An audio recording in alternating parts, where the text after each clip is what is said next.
without knowing this, sometimes we play this game. Blame game. Yung bang, pagka mayroong problema, for example, sa cell natin, we blame other people. Siya kasi.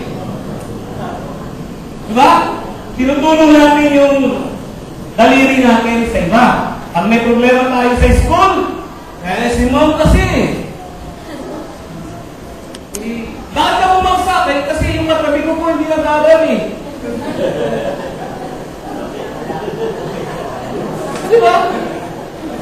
Kaya pala siya hindi pumapasa, hindi nag-aaral ng katabi niya. Yun ang sinisisi niya ngayon. Yung mag-aaral ka naman. Ano pumasa ako? Sa trabaho, ganun din. Pagka sa tingin natin, parang hindi tayo nabibigyan ng karapatang increase, we blame the boss. Puro sila na lang. Hindi na nila kami nakikita. Sa loob ng bahay, pag may problema mag-asawa, we play this game. Even in the church, we play this game. Alright? Ang intention ko po ay itigil na natin ang larong ito. You know why? Kasi ito pong larong ito ay mapanira, unhealthy, and people who play this kind of game shows their immaturity. Sabihin mo nga dyan sa katabi mo, let us stop playing this game. Nanay mo, masabi. Grabe kami. Actually, may kapatid po yan eh. Yan kasing blame game na yan, nilalaro yan sa isang klaseng party, although wala dyan. Alam niyo kung anong party yun? PT party. Alam niyo yung PT party? Wawa naman ako, wala naman napapansin sa akin sila kasi. Yung nahawak pala sa sarili mo. So, our topic for this morning is, why me? Or try me?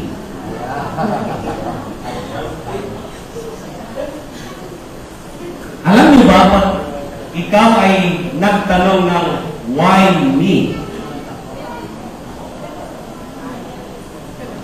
Ibig pong sabihin niya, ano bang why me sa Tagalog? Bakit ako? Siya naman. Usually, gano'n. Bakit ako? Siya. Every time na tayo po ay nagtatanong, why me? O bakit ako? Ito po ay nagpapakita na madalas nating laruin yung blame kami. Every time na we ask, why me? O bakit ako? Parang sinasabi natin, hindi ko kaya. Every time na we ask, why me? Parang sinasabi natin, wag ako. Siya na lang. Every time we ask, why me? Parang sinasabi natin, hindi ko kasalanan niya. Hindi ako may karagawa niya. Every time we ask, why me? It shows our immaturity and irresponsibility. I'm not saying this question is wrong. But I believe, dito po sa journey natin sa G12, it's about time na kung ang lagi nating tanong ay why me, lilipat naman tayo doon sa exclamation point, try me. Ano ibig sabihin ng try me? Every time you say, try me, parang sinasabi mo ganito. Okay? Kumalpak ako, marami akong mali. Pero babago muli ako, tatayo ako, magsisimula ako, subukan muli ako. Di ba? Kasi pag sinabi mo, why me? Para sinasabi mo, nasuko na ako. And I want you to realize, sa buhay na to, ay series of problems na naman ang buhay. Actually, sa amin pong church ngayon ay mamayang hapon, point number 3 na po ako sa series namin. So, I am doing a series right now sa aming church. At ang title po ng aming series eating problems for breakfast. Narinig niyo yan? Pagkain ng problema sa almusal. Kasi ganito po yan eh. Pag ang problema hindi mo kinain sa almusal, kakainin ka niyan sa tanghalian. Pagdating ng hapunan, ubus ka na. Ibig lang kong sabihin yan, bilang mga mananampalataya, magaling tayong lumutas ng iba't ibang problema na dumarating po sa ating buhay.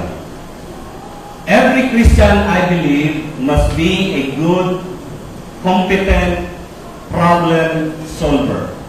Meron po kasi mga taong ganito eh. Kung masusolve lang itong problema ito, ayos na ang lahat.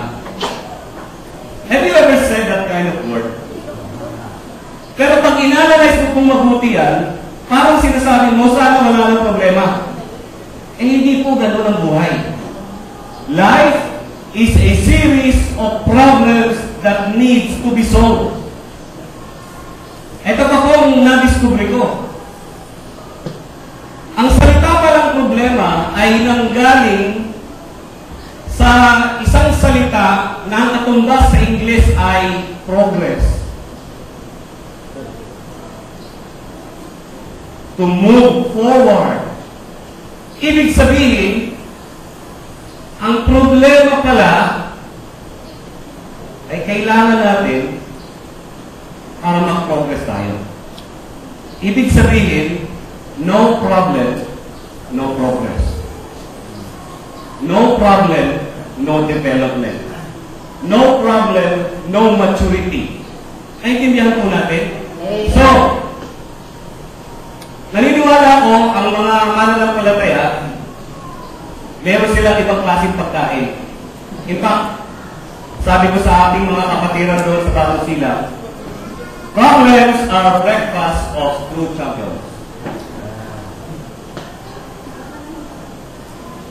Ang problema daw po ay almusal ng mga champion sa Panginoon. Diba, one time, sabi po ni Senadora Miriam Defensor Santiago, I eat bullets for breakfast. Ang ibig niya sabihin doon, sa dami ng death threat na natatanggap niya, pangkaraniwan na lang sa kanila. It's another way of saying, I eat problems at breakfast. Anyway, punta po tayo rito. My objective, my intention in sharing this with you is, from asking why me, we'll begin to say, try me. I want to step up. I want to move to the next level. I am a good problem solver. Try me. So, buksan po natin ang ating mga Bible sa 1 Peter chapter 4. At habang hinahanap po ninyo ang 1 Peter chapter 4, ang 1 Peter po ay sulat po patungkol sa mga Kristiyano na nakadaranas po ng maraming pagsubok, pag-uusig, problema noong panahon nila. At kung aaralin po natin mabuti ang buong aklat na isinulat na po ni Pedro, makikita po natin na sinasabi lamang niya, sa gitna ng maraming pag-uusig, pagsubok at problema, dapat ang mga anak ng Diyos nag-step up. Instead of blaming other people, blaming the government during their time, ang mga Kristiyano ay dapat responsable at nag-i-step up sa mga problema po na dumarating sa kanyang buhay. And pagdating po ng ating talatang pag-aaralan, ito po ay tumatalakay sa ilang mga attitude na dapat meron tayo, meron ka, meron tayong lahat, lalo-lalo na sa nalalapit na pagdating po ng ating Panginoon. I will read it in my Bible and it says, the end of all things is at hand.